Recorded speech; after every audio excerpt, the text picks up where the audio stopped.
ils ont tellement de circonstances atténuantes, les joueurs du PSG, que je ne vois pas comment on peut les accabler. Alors oui, ils ne sont pas très concernés en ce moment. Loin de moi même l'envie de nier ça, et je crois que même eux ne le nieront pas. Mm. Voilà, et d'ailleurs, faute avouée, demi-pardonnée, ne l'oubliez jamais, maître. Capello. Oui, non, c'est important toujours. Donc, bien sûr que les joueurs sont conscients, mais il faut quand même rappeler plusieurs choses. Donc, cette année, qui est à rallonge pour un joueur de football professionnel, hein, c'est unique dans l'histoire du foot de avoir une si longue trêve et de reprendre par autant de matchs sans préparation spécifique. Donc, on voit quand même des joueurs qui sont en bout de course. Donc, du coup, pas de préparation après la période de Covid ou une préparation tronquée, ok. Tout ça pour aller sur un Final 8 qui est plutôt pas mal négocié. Alors, je pense bien que Maître Petit va nous expliquer qu'ils sont allés en finale par un concours de circonstances et tout, mais il fallait la faire et ils l'ont faite. Et ça, moralement, il faut aussi s'en remettre. Aller en finale et la perdre, je suis bien placé pour le savoir, c'est difficile de se remettre de ce genre de désillusion et on peut mettre plusieurs mois à s'y remettre.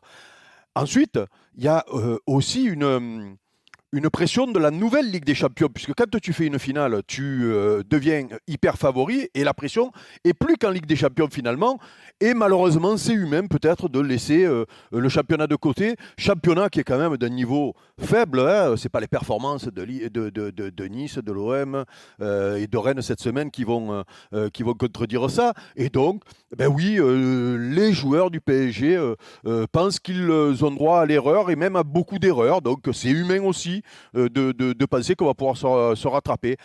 Et puis ne pas oublier quand même, c'est quand même le principal, avec cette année particulière, avec cette préparation tronquée, avec ce Final 8 qui a pompé beaucoup d'énergie, eh ben, il y a des blessés en pagaille. Et je ne suis pas sûr que le coach ait pu mettre la même équipe deux fois de suite. Parce que pour être performant, il faut malgré tout être habitué à jouer ensemble et donc avoir une équipe qui est à peu près toujours la même. Voilà. Et puis dernière chose quand même, qui est importante pour Qu'est-ce que vous défendre avez les bossé, joueurs. maître? Bravo. Mais non, mais Impressionnant. pour défendre les joueurs, il y a quand même... Les joueurs, ils ne sont performants que quand ils ont la pression de leurs dirigeants et de leur entraîneur. Et là, on se rend compte de quoi? Qu'on a un entraîneur qui a un sursis, il le sait lui-même, donc on a l'impression qu'il est, même que des fois, il fait Et les qui est plus en coupes. sursis. Hein, Oui, voilà, ouais. oui, le couperet est tombé, mais pendant le moment, il a été en sursis, donc c'est pas évident. Et puis des dirigeants qui sont absents.